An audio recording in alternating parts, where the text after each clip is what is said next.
Alright, as I sit here, my stomach growling from fasting, unable to sleep because I'm so hungry. Uh, I just want to say, before the modern age, before advertising, before algorithms, before everyone was told that, everybody's equal, beauty wasn't a matter of opinion. The ancient Greeks understood this. They didn't argue endlessly about taste, they measured it.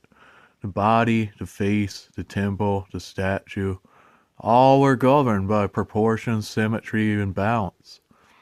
Not because they were, shallow look smacks and black pilled incel kind of guys or chads or whatever else, but because they believe order in form reflected order in the soul.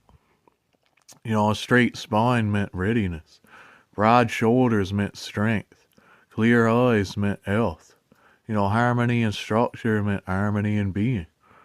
And this wasn't arrogance, it was observation. The same ratios appeared in nature, in architecture, and in the human body. Beauty was discovered, not invented.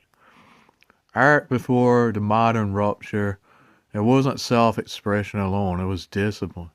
The sculptor trained his eye the way an athlete trained his body. Limits were not oppression, they were standards. When Michelangelo carved David, was he saying like this guy's too straight, too white, too attractive to make a statue of? No, absolutely not. The ancients knew something we forgot. Perspective is subjective, but aesthetics obey reality. Beauty is never democratic. It's earned. And most of beauty is, genetic. You can't deny symmetry and proportion. And I'm not like a male model. I'm a pretty ugly guy. Factually, I'd rate myself as like a 3 or 4 out of 10.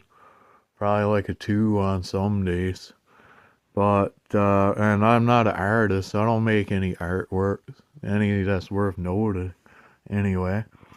But, this obsession with aesthetics and, is nothing, is actually masculine. The aesthetic ideal is one of the most masculine things ever. And I think, like, men have a better taste for aesthetics than women sometimes.